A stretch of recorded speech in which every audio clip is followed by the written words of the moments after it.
Rahayu, Rahayu, Rahayu Sagung Tumati, Om Swastiastu, Namo Buddhaya, Salam, Om Wilahing Mastono Musidam, Hong Ulun Basuki Langgeng, Langgeng Basuki. Assalamualaikum warahmatullahi wabarakatuh.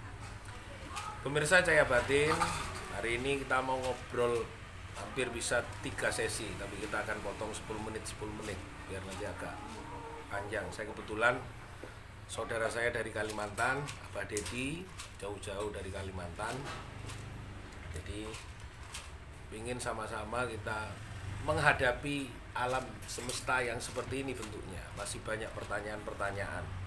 Nah, di tempat saya di Bulak Rukem Timur, Gang 2 nomor 70 ini yang juga dulu rame, rumah saya Gang 2 nomor 70 pada waktu corona. Saya akan mengatakan bahwa hanya Gusti Kang Akaryo Jagat, hanya yang langgeng adalah Gusti Allah. Nah, hari ini kita akan buka Aksara Jawa, karena dari situ kita akan ngomong masalah tahapan ini. Kita akan ngomong tentang Aksara Ho, ono urip wening suci. Adanya yang hidup. Tadi kita di warung kopi aja sudah kepapar sama orang tanya tentang urusan sopo sing urip, sopo sing mati. Ya sing urip itu sing jero, sing mati sing jopo. Jadi badan kita ini sebenarnya mati tanpa ada yang hidup di dalam diri kita. Contohnya ketika kita kembali, yang hidup itu keluar dari badan kita ya tetap mati. Sebenarnya badan kita mati. Badan kita ini barang mati. Hanya kalau semua diisi oleh yang hidup maka dia hidup. Kalau ingin membuktikan bahwa kita itu mati, betul-betul tidak ada yang hidup ya ketika innalillahi wa inna ilaihi raji'un. Seperti itu.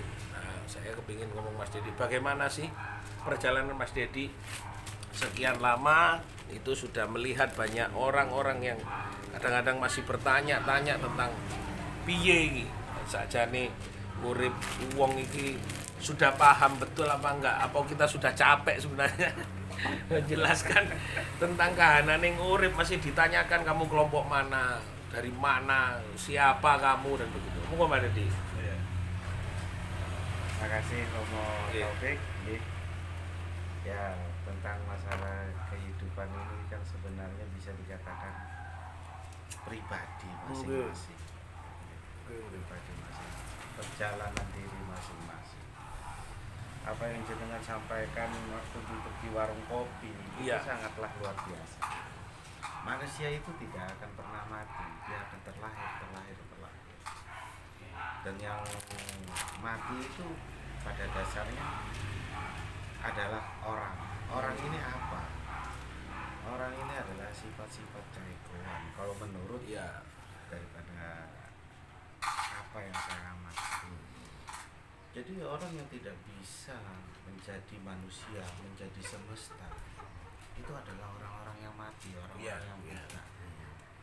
Tetapi kalau kita bisa melihat semesta itu bukan sekedar wujud, tetapi melihat apa yang menjadikan sebuah perwujudan itu bisa berkesinambungan. Nah, itulah hidup. Jadi hidup itu bukanlah sesuatu yang bisa dimiliki, tetapi hidup itu yang meliputi. Bukan milik individu. Makanya jika orang itu mengerti tentang hidup, dia mengerti tentang kemanusiaan, dia mengerti tentang kesemestaan, dia mengerti tentang kebersamaan. Disitulah yang saya memahami tentang hidup. lebih istilahnya bisa mendalami dan memberikan penyampaian sama sebenarnya. Jadi kita kan hanya ini sharing. Ada banyak kita menghadapi kenyataan kawan. Sambil ngopi. Ya. Ini biar hidup, biar hidup. Kopinya beli di warung karena nggak bisa masak sendiri hari ini. Tangan saya kuning karena semua anak-anak sedang sakit. Setelah itu saya mandiin sama kunyit biar mengagungkan yang namanya kehidupan. Jadi ada sebuah cerita bahwa ketika tahun 65 Bung Karno dikabarkan ketika peristiwa-peristiwa terakhir ada berita dari asing mengatakan Soekarno sakit dan bahkan mau bunuh diri. Saya yang melihat berita dari Cindy Adam pada waktu dalam videonya, saya terima kasih kepada kawan-kawan yang nge-share. Ini membuktikan bahwa apa yang kita pelajari, yang kita baca, yang kita pahami dari Soekarno, Bung Karno dan Pak Karno, bahwa beliau adalah sosok the founding fathers yang mencintai kehidupan. Dia tidak akan mengorbankan kehidupan siapapun, apalagi kehidupan dirinya. Karena untuk menjadi hidup kembali, sampai brewoken, sampai brengosiake, sampai gondrong, ubanan dan macam-macam, ini sebuah kemuliaan. Jadi hidup dalam sebuah kategori disampaikan tadi Mas Dedi, bahwa hidup yang sebenarnya itu sudah mengerti yang hidup. Jadi yang mengerti tentang siapa sebenarnya yang hidup dalam diri kita dan siapa yang menghidupkan kita. Itu tinggi sekali nih. Yang menghidupkan kita adalah Gusti Kang Moho Cipto. Jadi yang menciptakan kita. Jadi ketika kita sudah mempelajari tentang bahwa kita itu dilahirkan di bumi ini tidak serta-merta saenake dhewe. Jadi saenake dhewe ini berperilaku sembrono, berperilaku yang tidak tepat. Sedangkan kita melihat jika badan kita ini betul-betul keluar yang di dalam dan meninggalkan badan, betapa sulitnya untuk kembali lahir.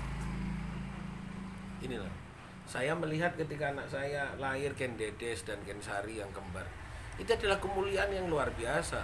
Waktu di USG istri saya kaget bisa punya anak kembar ya. Saya tidak bisa mengepal daging di dalam rahim istri saya untuk menjadikan anak, apalagi menghidupkan detak jantung.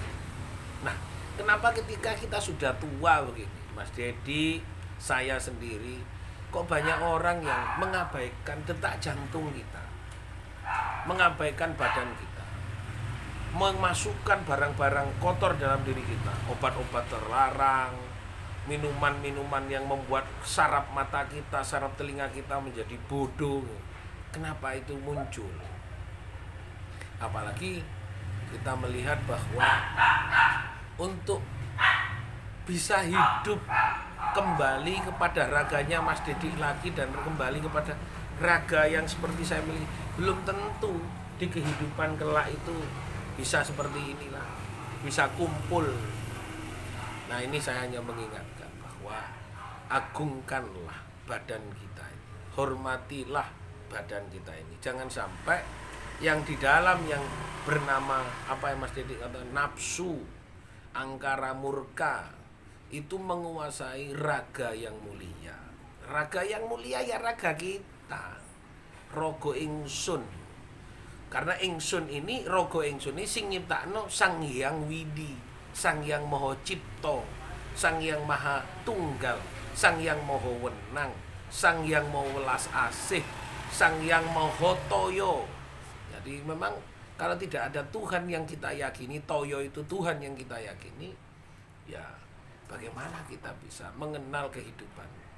Bahkan kadang-kadang saya tadi ngomong Mas Dedi bahwa iso ta awak dhewe balik ketemu karo badan maneh kaya aku walaupun diceluk monyong iku Abah Dedi wis mbah brewok, bisa ta kita kembali lagi ke alam surga dunia ini untuk menikmati kopi dan rokok lagi. Nggak usah cerita yang enggak di sana ada, di sini sekarang aja lah banyak yang tidak paham.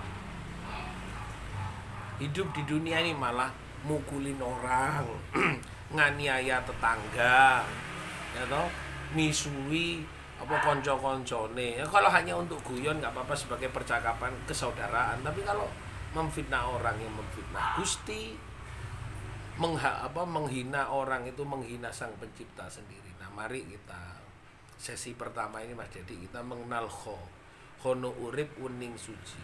Hono ada, urip yang hidup.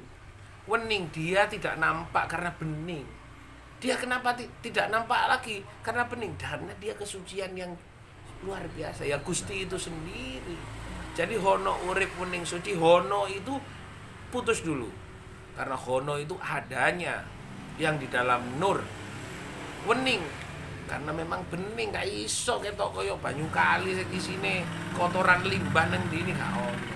Suci karena itulah zat kesucian. Sampai di dalam perintah 4 bulan 9 hari bisa masuk ke dalam alam rahim. Bisa masuk ke alam rahim dan menghidupkan detak jantung. Lah piye carane? Mikire meskipun kelasnya profesor, doktor, ahli kesehatan kongkon nguripno kepelane daging sapi kepelono nek iso metu detak jantung, aku tak meguru. Gitu. Jadi ketika kita tidak mau mengagungkan ciptaan Allah, ciptaan Gusti adalah badan kita itu adalah dolim. Gak usah kaken omong apa-apa, ayolah hormati badan kita, kayak ingat mangan sing enak, kayak rokok sing enak, kayak kopi sing enak. Nek wis wayahe titi wancine wis balik, gak usah alasan rokok menciptakan penyakit. Dompet ini gak ono isine nyiptakno penyakit nang ngarepe moto. Iku berarti sih ono nafsu, bayang-bayang, setan, jin apa-apa, tapi kita nggak sebut itulah gitu loh ya. Tapi kita sebut itu ciptaan kita sendiri sehingga kita waduh kurang duit, kurang iki ya apa. Jadi itulah sesi pertama kita mengenal Kho, kita akan upload, kita akan diskusi lagi tentang yang lain. Terima kasih. Rahayu Sakutu.